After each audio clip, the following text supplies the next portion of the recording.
Welcome back, gentlemen and ladies and gentlemen.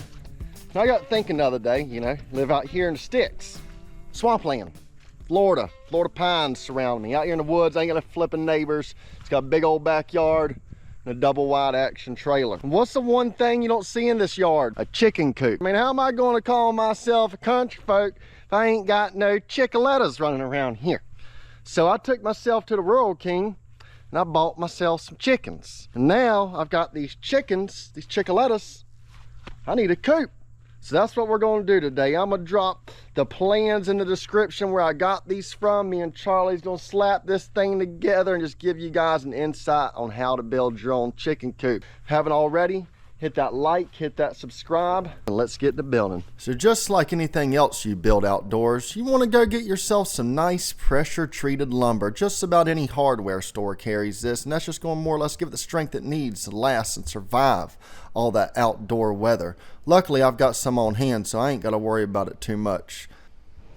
So starting off, you got to build these exterior walls along with your inner wall inside the coop itself. And I think me and Charlie came up with a good game plan here. Seeing that on all these walls you are going to have lots of notches, we decided why not go ahead and clamp a bunch of boards together at once. And that way when we're making these notches, every single notch is exactly the same and you won't have one higher or lower than the other whenever you go to put this thing together. Charlie started off here with a nice skill saw. Nice skill of the saws. He's going to make himself just enough passes. More or less, we just need him to get a big enough notch that we can go into our next tool and pull out the old handy dandy sawzall and finish these bad boys out.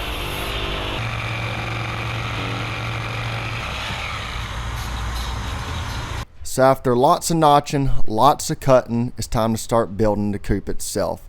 I'm going to build all this stuff on a nice smooth floor, and I'm going to start off by getting these walls all fabricated together. Anytime you're building something that's square, you want to keep it square. It's as simple as that, and I figured out my simplest solution is just to put all four boards together, eyeball square it, throw one screw in every single corner, and that way you can kind of finesse it till it gets perfectly square. Then you can come back and throw yourself a second screw, and you know that you're locked, cocked, ready to rock. So after we've gotten it good and square, we're going to take the boards that we recently notched and we're going to get those into place. Make sure you don't mess up and put one board upside down from the other, because otherwise you're going to have to take it back out and put it the right way. And as always, take your time, check your measurements, and make sure that everything remains square. We've got 3 basic walls, and then we got one wall that's got kind of this big square in it. That's going to be for your outside coop door itself. So make sure you follow the plans and get them measurements perfect as well. There's not a whole lot to this, but time and patience is going to be ideal for all of it. So thankfully, our old friend Charlie, he took it upon himself to go and build these trusses at his house, or at least get a good start on them. Just give you guys a little understanding how to do those. Your best thing to do is kind of design yourself a truss. Nothing has to be perfect. And then once you get that first truss designed, before you put it together, go ahead and place some boards on some other boards and trace everything. That way every single cut is exactly the same, which ultimately means every truss will be built exactly the same. As you can see, our old buddy Huck has stopped by here to check on our work. He definitely, keeps us on a tight schedule. This is going to be his chicken coop ultimately, and he wants to make sure we're getting it done right. So now that we have made our way out of the dungeon into the beautiful outdoors at our home front here, it's time to start, building this thing. Get this puppy put together. I've got myself a pretty prime location right here on the treehouse on one side, so my youngins can check out their old chickalettas, and maybe even the back porch me and moms can think about all our egg harvesting we'll be doing in the future. Starting off is pretty basic here. We got 2 8-foot 4x4s and 2 10-foot 4x4s, which on each end we have notched halfway down and 4 inches over.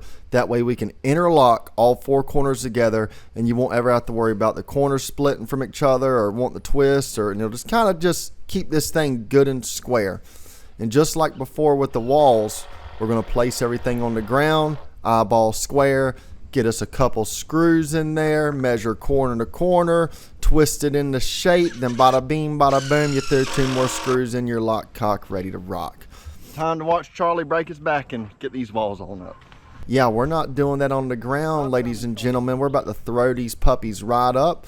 And it should be pretty simple. Our base matches our walls, so should be able to just throw one wall up at a time, put a couple screws in, And then slowly but surely just attach wall by wall till we got all 4 walls up, and obviously checking for square in between and making sure that everything is perfectly stable and perfectly straight. Got a lot of the heavy lifting done, a lot of the work done that's kind of putting a little shape to our old chicken coop. You got to keep them children occupied when you try to get stuff done, but you know, I'm okay with that. We outside having a good time, ain't we? So all our walls up, so I think now we're just going to go and jump onto these rafters. Pretty simple here.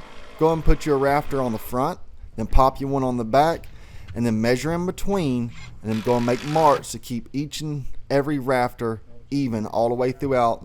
That makes it look a lot nicer, and when you're screwing your tin on, you won't have to guess where you need to throw a screw through it. We will end up adding some hurricane clips and then some plywood additions at the top of the peak and each side just to give the rafters itself a little more strength. Now we're going to go into our box area. The box where, you know, the chickens want to come up there when it's nice and cold. Maybe at night they want to come up there, take them an old naparooski during the day, get some sleep.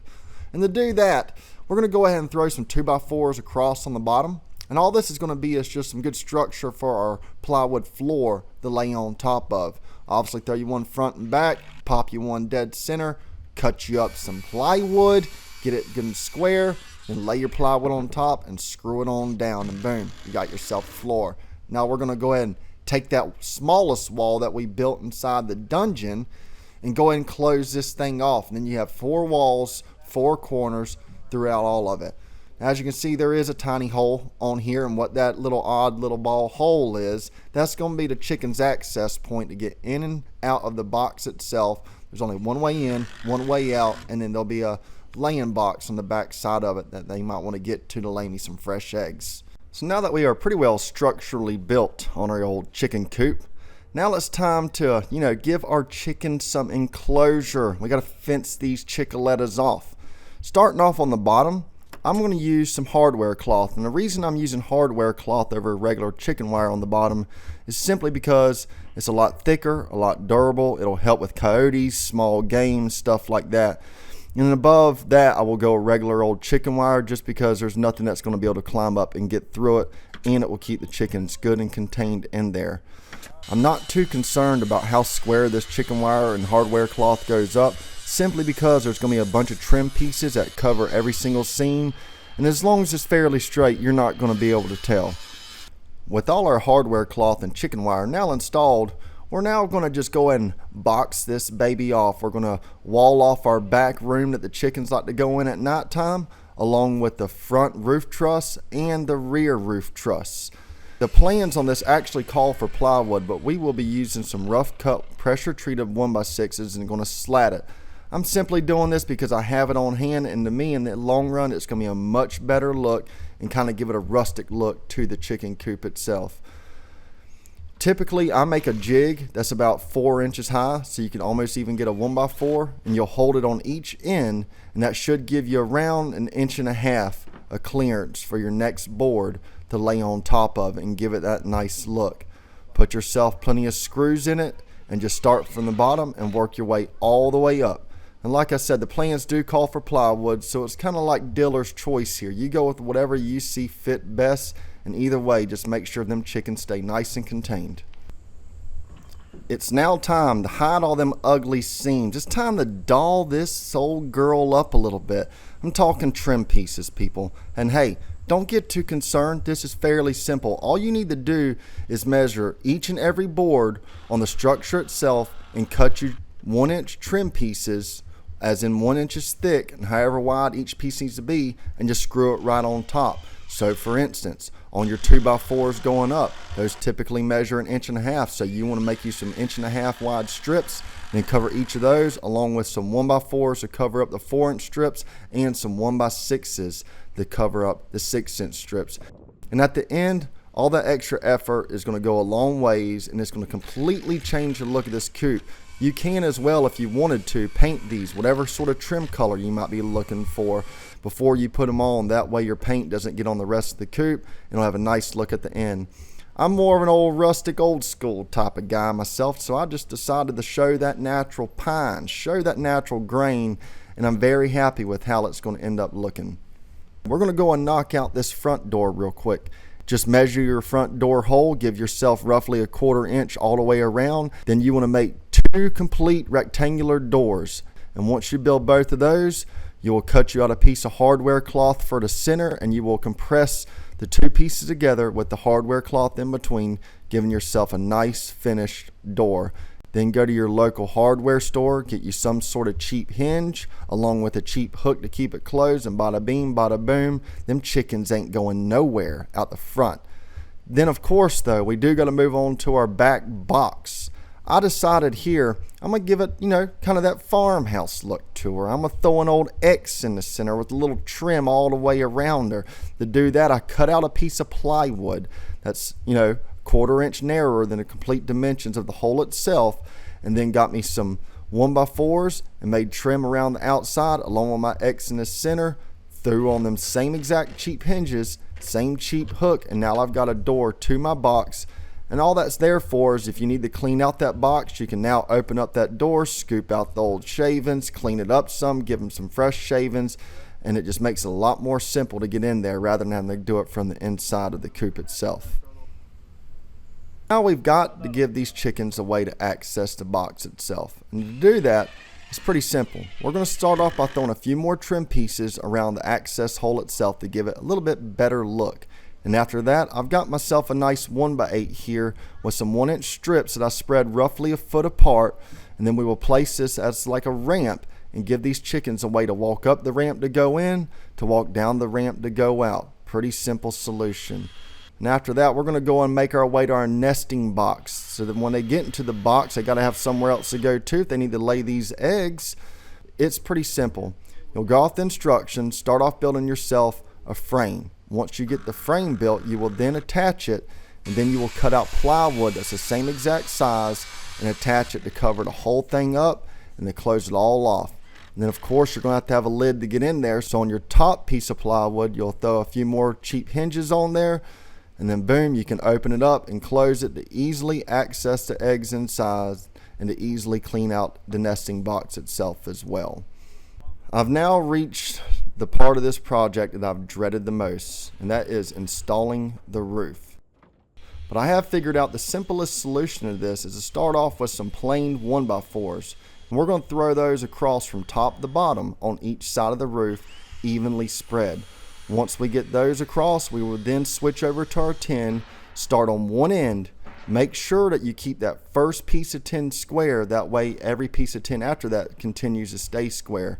Throw yourself some screws at every single 1x4, get all your tin screwed down nice and tight, and go ahead and screw down your ridge cap. But remember, rain and roofs, they do not mix. Let this rain calm down for a moment.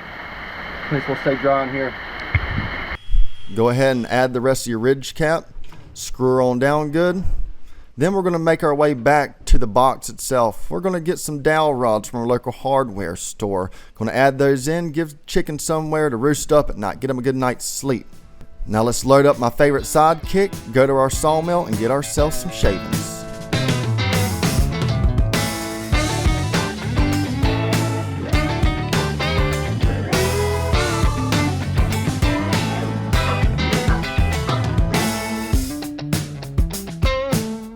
Now it's time to put this little feller to work. Get these shavings spread out all throughout the chicken coop.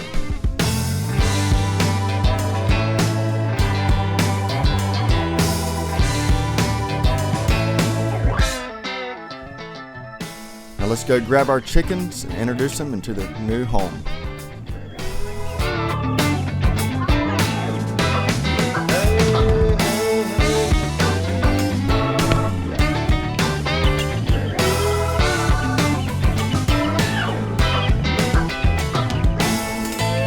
What's that chicken's name? Gunmaster. Gunmaster. Throw Gunmaster up in its hole. See if he likes it up there. He likes it.